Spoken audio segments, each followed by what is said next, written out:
नमस्कार, futures express में आपका स्वागत है। आज एक्सपायरी है इस महीने की और इसके साथ साथ आज का दिन इसलिए अहम है क्योंकि ये बजट के पहले की आखिरी एक्सपायरी है। हमने पिछले दिनों में बाजार में जो दबाव आते हुए देखा है, आज कोशिश हो रही है संभलने की, लेकिन अभी तक बुल्स कामयाब नहीं हो पाए हैं। बेयर्स काफी हद तक नियंत्रण में रखे हुए हैं इंडाइसेस को।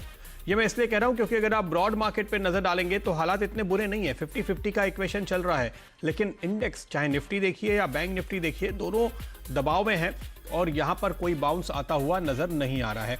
छोटे मझोले स्टॉक्स में थोड़ी बहुत खरीदारी की कोशिश काफी लंबी पिटाई के बाद देखने को मिल रही है। लेकिन नजर डालिए आप इंडिया विक्स पे, जो कि आपको खास तौर पे एक संकेत देता है कि बाजार का रुख दरअसल कैसा है। और उसके बाद डायरेक्टर साहब डॉलर इंडेक्स भी लेकर आइएगा स्क्रीन पे, क्योंकि ये दो इंपॉर्टेंट चीजें हैं।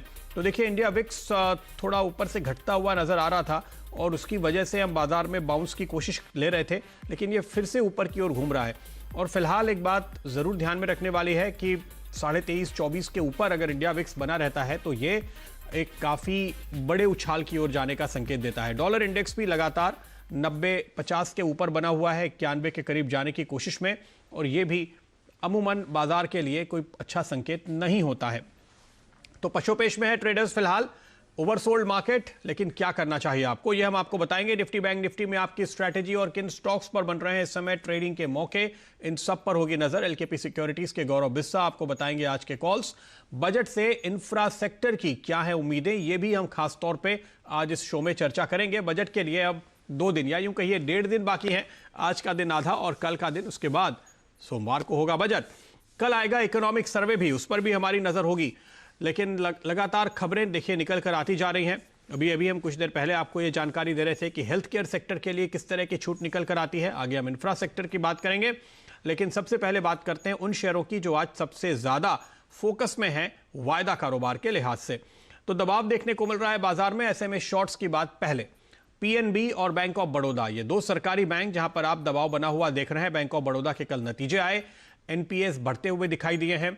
साथ साथ बैंक ऑफ बड़ौदा ने इक्विटी रेस करने की बात भी कही है, उसके चलते आप दबाव देख रहे हैं पीएनबी बॉब जैसे शेयरों पे। नाल्को कल काफी तेजी से चला था बायबैक की खबर के बाद, यहां पर आज आप मंदी की पोजीशन बनते हुए देख रहे हैं। और यूनाइटेड स्पिरिट्स पे नतीजे के बाद दबाव दिख रहा है।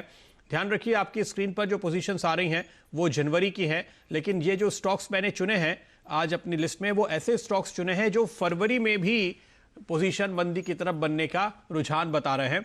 और ये वो स्टॉक्स हैं जहां पर आज काफी तेजी के साथ पोजीशन अगली सीरीज के लिए रोल हो रही हैं। तो ये वो शॉर्ट ट्रेड्स हैं जो आज आपको तेजी से बनते हुए नजर आ रहे हैं और आज की एक्सपायरी के साथ खत्म नहीं होंगे। इस पर आपकी नजर अगली सीरीज में भी जो कल से शुरू हो रही है वहां पर बनी रहेगी। लॉन्ग्स कहां बन रहे हैं, ऐसे ही स्टॉक मैंने यहां भी चुने हैं आपके लिए। एचपीसीएल पे नजर रखिए, जहां लॉन्ग्स बनते हुए नजर आ रहे हैं। कल बीपीसीएल फोकस में था। अपोलो टायर्स पे लॉन्ग्स बनते हुए नजर आ रहे हैं। हेवल्स पे लगातार आप लॉन्ग्स बनने का सिलसिला देख रहे हैं। और पीवीआर के लिए अच्छी खबर आती हुई, होम मिनिस्ट्री ने अब यह इजाजत दे दी है कि 50% से ज्यादा कैपेसिटी के साथ सिनेमा हॉल खोले जा सकते हैं, तो उसका फायदा मिलता हुआ। लौटते हैं निफ्टी की तरफ। निफ्टी और बैंक निफ्टी एक्सपायरी के दिन, इन पर नजर होनी चाहिए आपकी। निफ्टी में अगर आप देखिए, दोनों ही इंडेक्स में आप देखिए, जो एक दायरा आज हमने मार्क किया है बनता हुआ नजर आ रहा है मोटे तौर पे। 14,000 के नीचे हम फिसल चुके हैं। आज 13,900 पे भी काफी कॉल राइटिंग हो रही है, तो 13,900 के ऊपर एक्सपायरी होनी मुश्किल लगती है। 13,800 पे अच्छी खासी पुट राइटिंग हो रही है। तो अब तक का अंदाजा यह होगा कि 13,800 से 13,900 के बीच में आपको कहीं एक्सपायरी देखने को मिलेगी। निफ्टी बैंक 30,000 के लेवल के आसपास मशक्कत कर रहा है, लेकिन 30,000 पे कॉल राइटर्स काफ़ी है और आज काफ़ी कॉल राइटर्स जुड़े भी हैं, इसलिए 30,000 के ऊपर निकल के क्लोजिंग करना, एक्सपायरी करना बाजार के लिए आसान नहीं रहने वाला है। तो ये एक चुनौती है, इस लेवल पर नजर रखिए। नीचे लेकिन 29,800 और 29,700 पे भी काफ़ी अच्छी राइटिंग है। तो फिलहाल 29,800 से 30,000 का दायरा, ये 200 पॉइंट की रेंज है जो आज दिन के लिए बनती हुई नजर आ रही है। गौरव हमारे साथ जुड़ चुके हैं। गौरव बताइए, क्या है आपकी राय, कोई स्ट्रैटेजी, कोई ट्रेड जो आप निफ्टी या बैंक निफ्टी में देख रहे हैं आज? Good afternoon. देखिए, आपने सही कहा कि अगर आप निफ्टी का अगर आज ऑप्शन का डेटा भी अगर देखेंगे तो 13,800 के आसपास में एक अच्छा खासा एक थोड़ी बहुत पुट में राइटिंग चालू हो रही है। उसके दरमियान में अगर आप देखेंगे तो अगर आप डेली चार्ट का देखते हैं तो प्रीवियस जो ब्रेकआउट्स हुए थे या स्विंग हाई जो नया बना था वो तकरीबन 13,780 790 आज के जो लोज हैं उसके ऊपर बना था। तो आज एक रीटेस्ट भी हो रहा है टू अर्ली टू से। यहाँ पे एक बेरिश सी क्लेम बना था निफ्टी में डेली चार्ट्स पे, उसको ये तोड़ चुका है। 14,000 पे उसका सपोर्ट था, उसको भी ये तोड़ चुका है। जैसे आपने कहा कि राइटिंग जो हो रही है कंफर्टेबल राइटिंग 14,000 पे, वो ये दर्शा रहा है कि वहां पे जो डेली की जो है वहां पे एक अच्छा हर्डल बनना वाजबी है। यहाँ पे मैं समझता हूँ 13,800 पे अगर आता है बैंक निफ्टी स्पॉट की बात की जाए तो बाय किया जा सकता है। 70-80 पॉइंट से स्टॉप लॉस होगा। अगर आप 55 ईए में देखते हैं तो उसका सपोर्ट भी तकरीबन 13,720 के करीब आसपास आ रहा है। तो आप वो स्टॉप लॉस से बाय कर सकते हैं। आज ज्यादा बड़ा बाउंस शायद ना देखने मिले, बट मुझे लगता है इवेंचुअली इतना जब निफ्टी गिर चुका है, लोअर टाइम फ्रेम्स में ओवरसोल्ड में जा रहा है, तो एक टेम्पररी बाउंस बैक आपको टुवर्ड्स 14,000 14,100 आपको एक बार देखने मिल सकता है। रही बात अगर बैंक निफ्टी की, तो उसमें भी एक बेरिश सीक्लेम बना था इचिमोकू स्टडीज में। अब वो जो है क्लाउड पे बन रहा है। क्लाउड इसके लिए इंपॉर्टेंट है क्योंकि इचिमोकू सेटअप में क्लाउड को फाइनल सपोर्ट माना जाता है। तो ये क्लाउड को टच कर रहा है, तो यहाँ पे एक बाउंस बैक, अगर यहाँ पे जो कहा जाए कि ट्रेंड इतना स्ट्रांग था, मोमेंटम इतना स्ट्रांग था, तो वो हिसाब से हम ये दर्शा सकते हैं कि एक बाउंस बैक सॉर्ट ऑफ आपको देखने मिल सकता है, क्योंकि आज का जो लो है वो क्लाउड के करीब ही बन रहा है। तो मैं समझता हूँ यहाँ से आप अगर 29,900 के करीब स्पॉट अगर आता है तो 150 पॉइंट स्टॉप लॉस से आप बाय कर सकते हैं। एक बाउंस 30,200 के करीब लग रहा है, वहां पे अगर सस्टेन होता है तो और अपसाइड की बात कर सकते हैं, लेकिन 1 से 2 दिन का जो ट्रेड होगा वो बाय ऑन डिक्लाइंस का ही होगा। ओके, तो आप गिरावट में खरीदारी करने की राय देंगे और एक बाउंस के लिए प्ले करेंगे। मुझे ये बताइए, अगर मान लीजिए कि मैंने इस वीकली एक्सपायरी के लिए एक पुट ले रखा था, अब आज अंतिम दिन है, या तो मैं काट लूँ या अपने आप पूरा हो जाएगा निफ्टी या बैंक निफ्टी में, तो क्या अब आज वाली पोजीशन काट के मैं अगले गुरुवार के लिए एक और पुट खरीदूं या नहीं? मेरे हिसाब से फिलहाल पुट नहीं लेना चाहिए, क्योंकि देखिए आप कब एंटर हो रहे हैं कोई पर्टिकुलर ट्रेड में, वो भी उतने ही इंपॉर्टेंट है, क्योंकि एंट्री आपको डिसाइड करेगी कि आपको चांसेस कितने हैं प्रॉफिटेबिलिटी के। तो जब अगर किसी ने ऊपरी लेवल्स पे अगर नहीं पुट खरीदा है या ऊपरी लेवल्स पे शॉर्ट नहीं की है, तो यहाँ पे सपोर्ट के आसपास पे अगर आता है तो डिफिकल्ट है। मैं समझता हूँ अगर 13,800 के नीचे अगर निफ्टी ट्रेड करती है, स्लिप होती है और ट्रेड करती है, तो पुट लेना वर्थ लगेगा, क्योंकि एक आपको और प्रेशर देखने मिल सकता है और आपको मुनाफा मिल सकता है। लेकिन जब तक 13,800 के ऊपर है स्पॉट में, यहाँ पे पुट लेने की सलाह मैं नहीं दूंगा मैं। पिछले सोमवार से हम यहाँ पे राय दे रहे हैं इंडेक्स में शॉर्ट करने की, तो जाहिर है कि लोग मुनाफे पर हैं। अब सवाल सिर्फ ये है कि इसको आगे बढ़ाएं या नहीं अगले वीक के लिए। तो आपने कहा 13,800 के नीचे अगर निफ्टी चला जाता है तो फिर इसको आगे बढ़ाएं, वरना नहीं। फिलहाल आज का मुनाफा बांध लीजिए और इंतजार कीजिए उछाल का, फिर मौका मिलेगा। कौन से स्टॉक्स आपकी नजर में है, लॉन्ग साइड या शॉर्ट साइड, क्या ट्रेड बना रहे हैं आप? मेरे नजर में फिलहाल दोनों ही रहेंगे, लॉन्ग और शॉर्ट। लॉन्ग इसके लिए, जैसे मैंने आपसे कहा, अगर इंडेक्स आपका सपोर्ट पे है, तो जो आपके हाई बीटा नेम्स हैं वो अगर वो भी सपोर्ट के ऊपर अगर आते हैं, तो एक बाउंस आपको, टेम्परेरी बाउंस आपको देखने मिल सकता है। तो यहाँ पे वही रणनीति में स्टॉक्स के लिए भी अपनाऊंगा। तो जहाँ पे अगर आप देखेंगे पहला जो ट्रेड वो है महिंद्रा का ऑटो स्पेस। हमने देखा कि एक अच्छा ब्रेकआउट निफ्टी ऑटो में देखने में मिला था, अभी भी ब्रेकआउट के ऊपर ही चल रहा है। दूसरा अगर आप देखेंगे, अगर महिंद्रा का भी देखेंगे तो काफी स्ट्रॉन्ग अपसाइड था, हायर हाई हायर लोस अभी भी बन रहे हैं। यहाँ पे जो है अभी डेली चार्ट्स पे अगेन डेली इचिमोकू सेटअप में किजुन को टेस्ट कर रहा है। तो जहाँ पे जनरली ये होता है कि एक अच्छा अप ट्रेंड अगर रहेगा तो किजुन को टेस्ट करके वापस बाउंस बैक देखने मिल सकता है। तो आप फेब फ्यूचर्स बाय कर सकते हैं महिंद्रा के। यहाँ पे जो टारगेट होगा वो तकरीबन 795 का होगा और 758 की स्टॉप लॉस से आप बाय कर सकते हैं। दूसरा है श्रीराम ट्रांसपोर्ट फाइनेंस। यहाँ पे एक और स्टडी में इसमें आपको दिखाऊंगा कि अगर आप रिलेटिव स्ट्रेंथ देखें कि कंपैरिजन, पीयर के कंपैरिजन, चाहे महिंद्रा देख लीजिए फाइनेंस या एल एंड टी फाइनेंस देख लीजिए या और कोई अगर आप स्टॉक देखते हैं, उसके कंपैरिजन में काफी अच्छा एक आउट परफॉर्मर रहा है श्रीराम ट्रांसपोर्ट फाइनेंस। वो भी एक ब्रेकआउट को रिटेस्ट कर रहा है। आज अगर आप देखेंगे तो फिलहाल एक पॉजिटिव टेरिटरी में ट्रेड कर रहा है। तो मैं समझता हूँ यहाँ से आपको एक माइनर बाउंस बैक आपको देखने मिल सकता है। तो 1170 ये आपका टारगेट होगा फेब फ्यूचर्स का, और आप 1125 के स्टॉप लॉस से आप बाय कर सकते हैं। तीसरा है बायोकॉन का, जहां पे अगर अगेन हम कहा जाए तो काफी बड़ा ब्रेकआउट जो है वो रिटेस्ट कर रहा है। ये सस्टेन अगर होता है तो पोजीशन लेवल पे आप कैश में एक अच्छे अपसाइड की उम्मीद कर सकते हैं। यहाँ पे आरएसआई भी आपको थोड़ा सा यहाँ पे दिखा रहा है कि सस्टेनेबिलिटी आपको देखने मिल सकती है। तो यहाँ पे एक बाउंस बैक के लिए आप प्ले कर सकते हैं। 400 का टारगेट होगा फेब फ्यूचर्स का और 374 के इसमें स्टॉप लॉसेस होंगे। और जेएसडब्ल्यू स्टील, यहाँ पे अगर आप देखेंगे तो अच्छा मोमेंटम था, राइजिंग ट्रेंड लाइन थी, उसका ब्रेकडाउन हो चुका है। जो इसका प्रीवियस स्विंग हाई थे उसको एक बार ये तोड़ चुका है। तो यहाँ पे थोड़ी वल्नरेबिलिटी अगर आप देखेंगे तो हाई बीटा नेम्स के अंदर आपको जेएसडब्ल्यू स्टील में देखने मिल सकता है। तो 382 के स्टॉप लॉस से आप फेब फ्यूचर्स बेच सकते हैं। 360 का इसमें टारगेट होगा। ओके, तो जेएसडब्ल्यू स्टील एक शॉर्ट साइड का आइडिया भी है आपके लिए, लेकिन इसके अलावा Mahindra and Mahindra, Shriram transport finance और बायोकॉन, इन सभी पे आपके लिए तेजी का कॉल बनता हुआ नजर आ रहा है। चलिए अब बात करते हैं बजट से उम्मीदों की। 4 दिन बाकी हैं, बाजार के लिए शायद 1.5 दिन बाकी है, ये कहना सही होगा, और सभी सेक्टर अपनी विश लिस्ट पेश कर रहे हैं।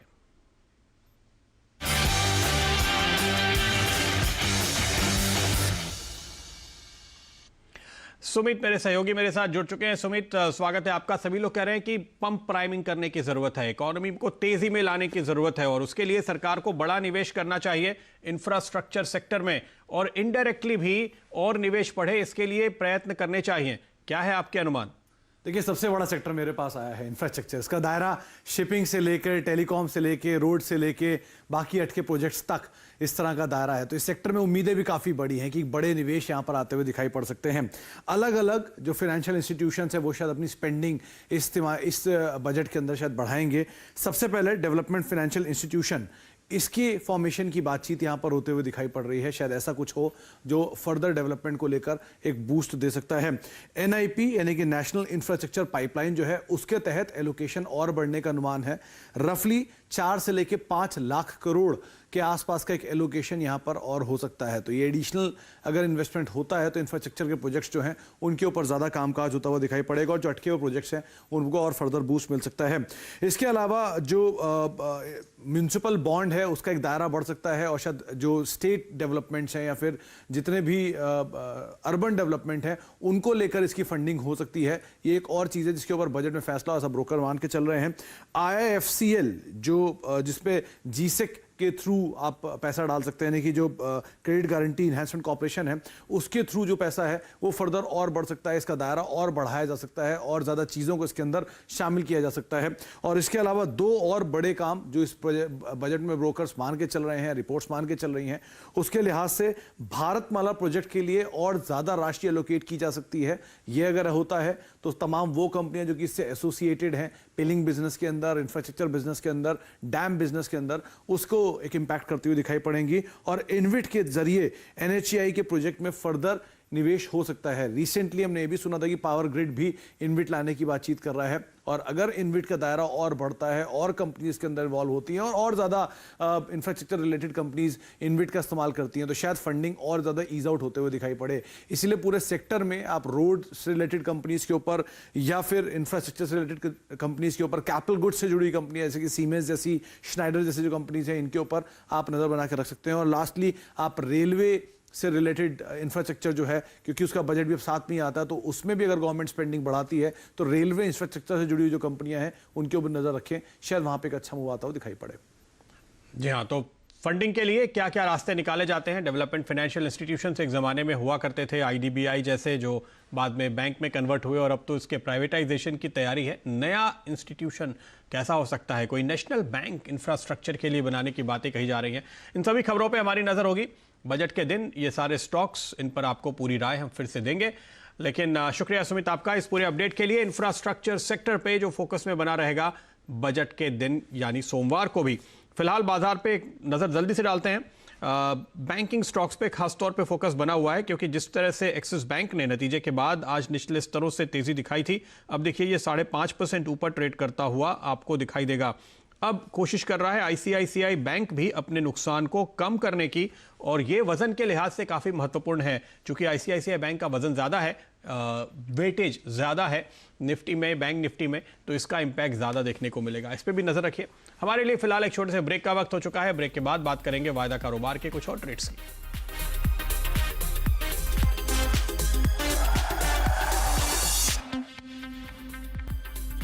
स्वागत है आपका एक बार फिर फ्यूचर्स एक्सप्रेस में। गौरव बिस्सा मेरे साथ बने हुए हैं हमारे एक्सपर्ट। गौरव, मेरी नज़र है एक्सिस बैंक और ICICI बैंक पे। देखिए, एक्सिस बैंक में नतीजे के बाद निचले स्तरों से आज करीब 7% की रिकवरी हमने देख ली है। NPAs बढ़ते हुए दिखाई दिए, लेकिन बाजार में शायद मंदी पहले से हो रखी थी और आज आप तेजी का रुख देख रहे हैं। ये स्टॉक अगर आप देखेंगे तो आज करीब 23% का और ओपन इंटरेस्ट आगे बिल्ड हुआ है अगली सीरीज के लिए, और 63% की रोल ओवर होते हुए मुझे नजर आ रहे हैं इस स्टॉक पे। क्या राय है आपकी एक्सिस पे? देखिए, अगर आप इसके आवली चार्ट्स पे अगर देखेंगे तो एक नीचे के स्तर से अगर आप देखेंगे तो ओपनिंग कैंडल इसका थोड़ी सी बेटर ही बनी थी, और अभी अगर मैं देखा जाए आवली चार्ट्स पे तो 670 671 ये मैं स्पॉट की बात कर रहा हूँ, यहाँ पे एक अच्छा हर्डल दिखने मिल रहा है। तो यहाँ पे अगर मैं फ्रेश अगर किसी को यहाँ पे बाय करना है तो मैं यही सलाह दूंगा, मैं 670 होल्ड होता है तो ही आप बाय कीजिए। 660 का 658 का स्टॉप लॉस होगा, वापस ऊपर में एक रीटेस्ट हो सकता है 700 का। जब तक ये नहीं हो रहा है मैं थोड़ा सा इसमें कॉशियस ही रहूंगा यहाँ पे फ्रेश एंट्री के लिए। जिन्होंने ऑलरेडी बाय किया है वो आप ट्रेड कर सकते हैं ट्रेलिंग स्टॉप लॉस के साथ में। यहाँ पर जो है वो आप कर सकते हैं 652 का 653 का आपका ट्रेलिंग स्टॉप लॉस होगा और आप ट्रेड कर सकते हैं। लेकिन जो फ्रेश एंट्री है यहाँ पे फिलहाल अवॉइड कीजिए, मैं वही सलाह दूंगा। क्या आप आईसीआईसीआई बैंक प्रेफर करेंगे या आईडीएफसी फर्स्ट बैंक प्रेफर करेंगे? आईडीएफसी के नतीजे भी कल आने वाले हैं। देखिए टू बी ऑनेस्ट मैं आईडीएफसी बैंक के आईडीएफसी फर्स्ट के मैं इतना ज्यादा मैं पसंद नहीं करता हूँ, क्योंकि एक वाइल्ड स्विंग्स काफी मिलती हैं और एफएनओ में लॉट काफी बड़ा है तो दिक्कत आ सकती है। लेकिन आईसीआईसीआई बैंक की अगर बात की जाए तो हाँ, यहाँ पे अगर आप देखेंगे तो एक स्मॉलर टाइम फ्रेम में अगर आप आवली चार्ट का देखेंगे तो 515 पे एक अच्छा एक सपोर्ट उभरते हुए आ रहा है। मैं आवली चार्ट्स में अगर देखूंगा तो बैंक निफ्टी को ये फिलहाल आउट परफॉर्म कर रहा है। रादर अगर कहा जाए कि बैंक निफ्टी जो अभी 30,001 के आसपास में अगर ट्रेड कर रही है तो उसमें अच्छा खासा योगदान आईसीआईसीआई का भी है। तो मैं समझता हूँ यहाँ पे आप 515 के स्टॉप लॉस से एक बार बाय कर सकते हैं। बहुत ऊपर में तो मैं लेवल्स नहीं देख रहा हूँ, लेकिन एक बार के लिए मुझे लग रहा है कि 532 533 ये लेवल्स के लिए आप एक बार प्ले कर सकते हैं आईसीआईसीआई को। ओके, तो आईसीआईसीआई बैंक पे फिलहाल आप इस लेवल पे तेजी कर सकते हैं और एक्सिस में आपने कहा कि ऊपर के लेवल पर टिकने दीजिए, उसके बाद आप फैसला लें। फिलहाल अपना लेवल एक बार फिर से बताइएगा गौरव, जिसके ऊपर आपने कहा कि आप अगले लेग की तेजी करना चाहेंगे।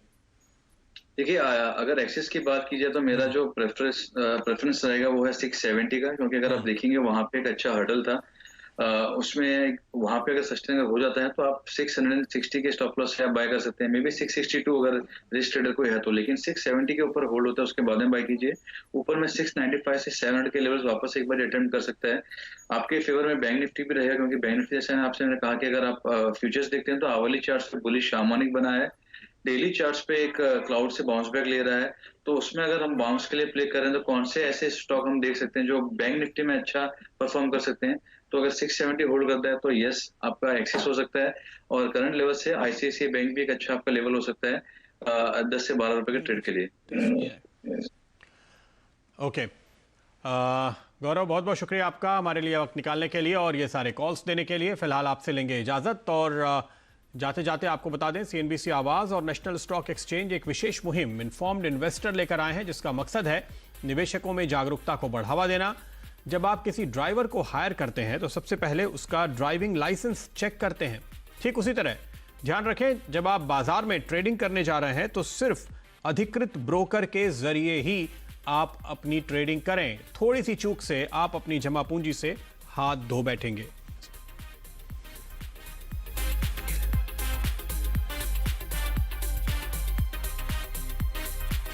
इस बीच एक खबर आपके सामने आती हुई हम आपको बता रहे थे कि भारतीय एयरटेल की आज एक प्रेस कॉन्फ्रेंस होनी है और वहां से देखिए खबरें ये आ रही हैं कि इन्होंने अपनी 5G सर्विसेज को हैदराबाद में डिप्लॉय किया है और वहां पर इसको टेस्ट किया है।